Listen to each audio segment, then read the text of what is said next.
Hi, Will. Thank you for coming onto the podcast. Adrian, happy to be here. Thanks for having me. Really happy to make this work today. The last time we tried, it couldn't work because of technical issues. So hopefully things will fly today. So to begin with, could you help us to understand in your own words, what is NewCampus? Yeah, so NewCampus, we're a new leadership school, but the thesis is on really building the next generation of people leaders, managers, hypergrowth companies all across Southeast Asia. And the way that we do that is through our cohort-based program, which focuses on leadership capability. We've been around for about 3 years now, but we see ourselves 3 years into a 20-year journey building the next 100-year-old new school brand. So really excited to share a bit more about sort of our philosophy and how we've evolved over time. I'd like to learn about the backstory behind this. What actually motivated you to get into this space? What's issues or frictions that you actually came across? Often when I'm asked this question, it really ends up talking about the people around me and the ecosystem that we built over time. But if we were to dial all the way back to 2013, which is where I met my co-founder, Faye, we were both at Accenture looking at new ways to reinvent ourselves and try new career paths. And that ended up taking us to launching our first business together, which was out of all places, a furniture e-commerce platform. 6 months down the road, that opened up our opportunities to join an accelerator in Singapore. So in a week, we quit our jobs, we packed our bags and moved overseas. And the first thing that they teach you at JFDI Ayaraja Crescent is why you're the best people to be solving this problem. Why are you the best people in the world to be solving this problem? And we didn't really care much about selling vintage Scandinavian pieces like what's behind me, but how can you really look at ways to help people try to reinvent themselves and explore new careers without that risk? And so the first iteration of NewCampus was actually a B2U, business to university platform.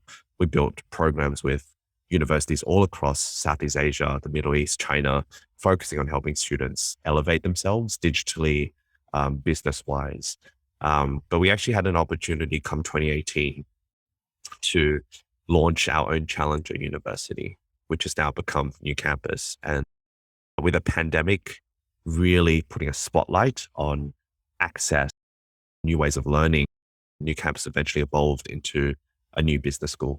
And the focus right now is really helping this new generation of leaders, especially in this part of the world, figure out their leadership style, figuring out how do they lead with pride, lead with confidence. And I mentioned earlier, Adrian, that it's actually gone beyond me. It's no longer the leadership or management team, but the team of 25 that we brought on, the influencers that we work with, the learners that have come through our journey. So I think as we look forward, what I'm really excited about is how do you lift the region? What does lifting the region look like? And how do you look at people in the region that you can help really redefine their way of paying it forward and reinventing others? How's the journey like for anyone who go through NewCampus, and how does it differ from the way traditional management school conduct their lessons? I think what's been really interesting for us in the pandemic is, again, putting spotlight on how inaccessible the education space was. So personally, for me, I was priced out of going to business school. And most of the team, if anything, all of the team, we came from very similar backgrounds. Our parents were immigrants moving to different parts of the world. They sent us to a good school. They helped us pave our way into a good path. But then you realize what happens after that. And so over time, we also understand how important education is. And when we think about education, you look at what's out there in the world. So you have your traditional schools, your MBAs, your Harvards, your Stanfords, but then on the other end of the spectrum, your online programs, your online MOOCs. And when you kind of balance those two, one is accessible content, but without the interaction, the engagement. And then you also have the really immersive programs, but are just too expensive. So for us, it's really how do you take the best of both worlds, but apply it for this new day and age. And so the way that we run our programs, it's live led, but I think for us, thesis is how do you reduce the cost to 1%, but still have the same level of interaction, the same level of quality, but also works for this evolving economy and industry. And so we've been around for about 2-3 years now. We've had a bit of a 3,000 alum, all of which are first-time people leaders from your Grabs, your Carousels, your Bukala Parks in Southeast Asia. They're not thinking about spending 50, 100,000 to do a 2-year degree, but they're undertaking 5, 10, 15 people under their wing. And so we want to be that journey for them as they evolve as new leaders and new leaders under them. And I think, again, we are so early into this journey, but we're part of this growth stage of emerging unicorns, emerging organizations that are coming out of Southeast Asia. I also understand one of the key challenge that people face in traditional management school is the fact that sometimes the curriculum can be outdated. And when it comes to refreshing the curriculum, it seems to take forever. Why is that the case? And how do you guys work around that issue since curriculum development does take a lot of time? We built curriculum with universities for almost 4 years. We did it with top tier, mid tier, new countries, new geographies, with governments as well. So we understand how slow it was. It almost takes you 2 years to deploy. And by the time that happens, it's already outdated. With NewCampus, we've taken more of an agile model, really working with leaders at the forefront of their field. We run roundtables, we work with them to co-create. We have our own in-house pedagogy that we validate with our learners. But at the end of the day, it's about how do you actually keep at the tempo of these hypergrowth companies that are shifting, innovating, pivoting every day. And then the second part of it, Adrian, is really looking at the delivery mode. So you obviously have your traditional institutions, your local trainers that are trying to take it online for the first time. But for us, we're digitally native. So how do you actually build these Zoom learning experiences, these collaborative remote experiences that work, that get people excited, but more importantly, get them engaged over time? And so we actually have our own team of learning experience designers, R&D folks that look at not only the program delivery, so making sure that there's ROI in the learner's journey and the business that sponsors or supports the learners going through, but there's secondly R&D on the learning experience. How do you make it as intuitive, as addictive, but also embraces this new norm of working? I was also informed that you guys have actually formed a Dean's Council and invited a number of business leaders. Maybe you can share with us a bit more on who they are and how would their support be relevant in helping you to develop a curriculum? That's something I'm so excited about, Adrian. For us, again, NewCampus has started off with this small group of ambitious young kids, really. But over time, if we're building a 100-year-old brand, it has to go beyond us. And the first cohort of Dean Council really came with working with advisors, influencers, business leaders in the region. So Quack, he brought Netflix into Southeast Asia. Now he's taking IT equivalent global. You have Susan, wicked smart, learning nerd. She led the leadership development team at Gojek. And then you also have Momo, who led design at IKEA and IDEO. And so they really formed the first cohort of our Dean's Council that look at A, identifying business leaders that we need to work with, B, validating curriculum, but more importantly, elevating the brand over time. No longer can an institution or education platform think of just working with academia for 20 years, but how do you actually work with people at the forefront of their field who are genuinely passionate about helping build the next generation of leaders? And so we see them as really the first node out of us decentralizing leaders over time. There's actually one really interesting recruitment company in Spain that I look up to. They're quite unknown. They do CEO headhunting. And so they only have a team of about 150 ex-CEOs all across the world who understands how to hire, motivate, fulfill a CEO's mindset. So they come from your Coca-Colas, your Pepsis and whatnot. But for us, it really applies the same analogy, Adrian. How do you actually create the right type of leadership program that works for the Asian economy? But more importantly, it's designed by new leaders a few steps ahead. So we've been talking about the solutions that NewCampus actually provide. Let's take a step back and help us understand what are the current challenges that young middle management in Asia are currently facing and struggling with? There's a few ways to look at this, Adrian. And we've kind of been in this landscape for almost a decade now. The first wave of leaders would be likely Western European leaders helicoptered into the region. The second is you have your expats, your highway, your attorneys that have a balance of both. But then the third wave is actually building grassroots. And so one of the biggest challenges and opportunities in Indonesia, in Philippines, in Thailand, in Southeast Asia is how do you actually develop the fundamentals from the ground up? These leaders are moving from wickedly smart and capable individual contributors, but now managing teams in a remote fashion, thinking differently, having that level of growth mindset to empower and build confidence in the people around them. And so where we come in is building a program and a cohort that works for them, but also works for the culture. Because I think there's enough challenger schools that are built in Europe, in the West. For us, we're really the first to be doing it in Asia. And that has a lot of its challenges, but a lot of intrinsic motivators for myself and the team as well. Because if you think about Southeast Asia, it's incredibly fragmented. But leaders like you and I and the folks listening to this, we're leading teams in a remote way. We're leading teams across the region. So for us, it's about how do you defrag the culture, but also build something that makes sense for a young product manager at a Series B fintech company coming out of Jakarta. So it's really looking at the design, but also making that design accessible to those that otherwise wouldn't have considered doing it in the first place. Could you give us an example of the kind of learning differences that you see from learners in Asia, Southeast Asia, for example, versus someone in Europe or even US? I think it's completely different problems, Adrian. The two of our biggest markets right now is Malaysia and Indonesia. And when we interview and onboard these learners, it's also balancing their upbringing, it's balancing their language, it's balancing the culture and stigma in the way that they're building their organizations.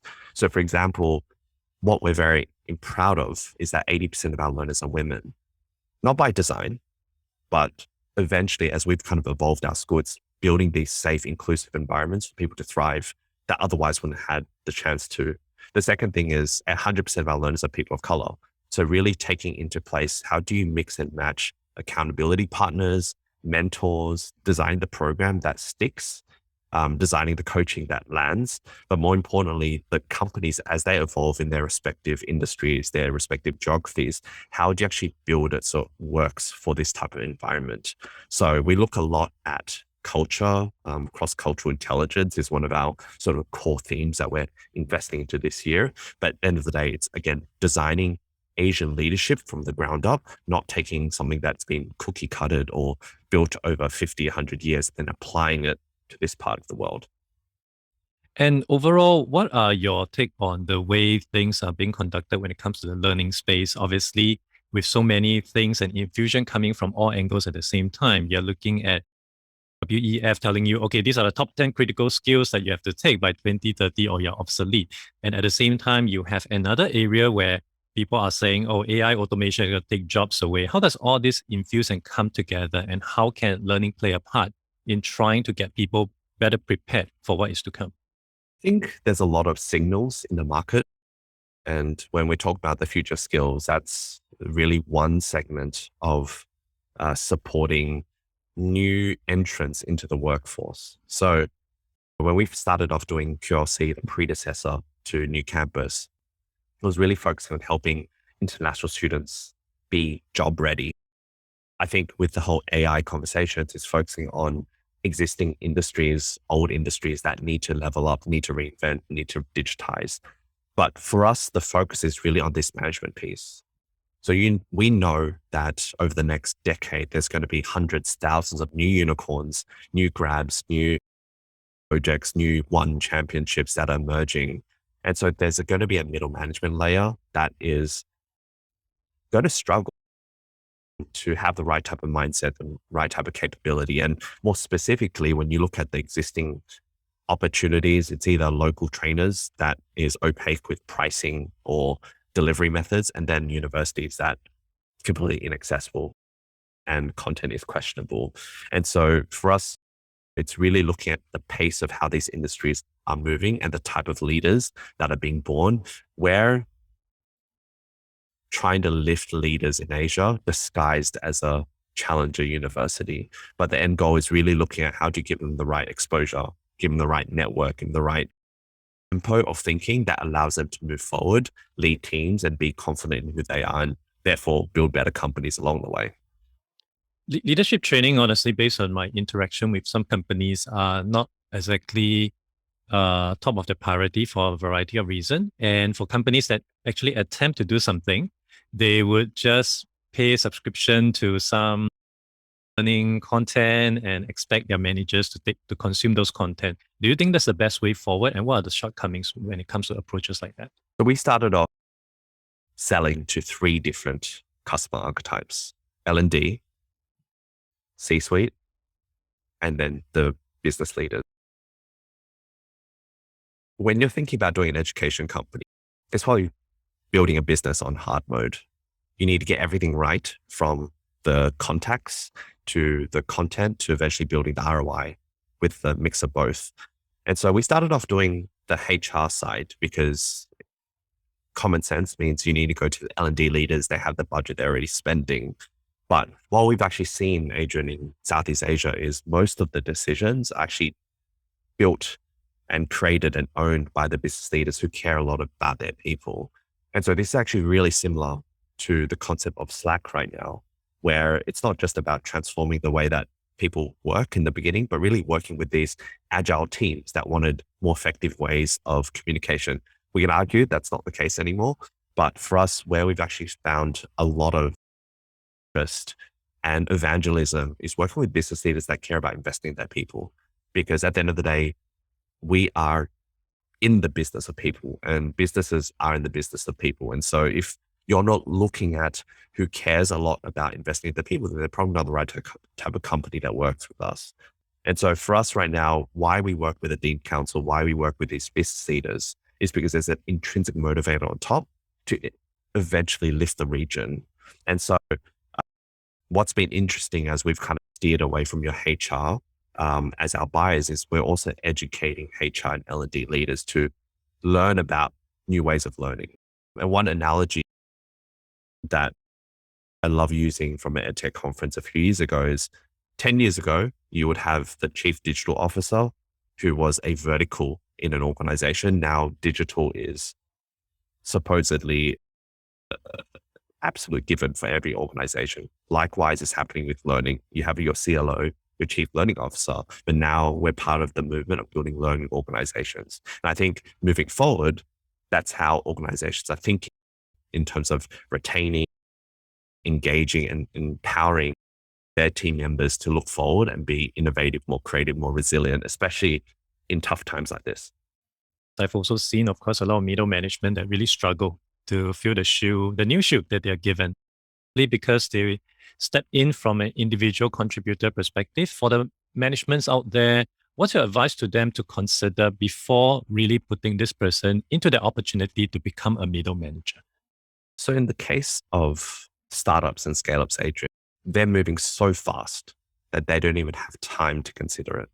And you've seen companies that have gone through 20, 30% of people every year because of that leadership gap. And one of the big reasons why people leave companies is not because of the organization or the problem solution, but because of poor management. And so what we're actually seeing now is a significant shift of re-looking about how management is designed, especially when companies are exploding from 100, 200, 500, 1,000. That impacts the business overall. And so NewCampus is not necessarily the solution for everyone. I think we're really at the forefront of our field, but we're definitely seeing signals in these scale-ups thinking about not only just saying, hey, Adrian, hey, Will, here's 10 people under your wing, but how do you give them smaller bite-sized tasks to give them confidence to move forward and start leading teams in a really proactive way. And so what we're working with our business leaders, with our partners, with our customers is really identifying the right timing when a new manager should be thinking about getting immersive development. I think the corporate world has done it really well because they've built pathways. So you spend 2 years as a consultant, 2 years as a senior consultant, you take on a few interns and then you move forward. But for most scale-ups, they just don't have the time. They started off with really good idea. They've survived the death zone. They've raised a lot of capital and now they need to go. And so how do you actually marry up that acceleration with the culture piece, but also building not just sustainable cultures, but the regenerative ecosystems for their team members to thrive over time? And I'm just really excited to be part of that journey and seeing sort of these signals move. Interesting. And what are the future plans for NewCampus as we move towards the rest of 2022? Last year was a really, really good year for us, Adrian. I think we've started to really position ourselves for the right type of branding, leading management training for hypergrowth organizations in Southeast Asia. And we really want to start fulfilling and continuously delivering what we're doing. So we're going to new markets. Southeast Asia is going to be our core, but also how do you evolve beyond management training 101? Our management essentials that you can see on our website is really focusing on that 6 to 12 week journey.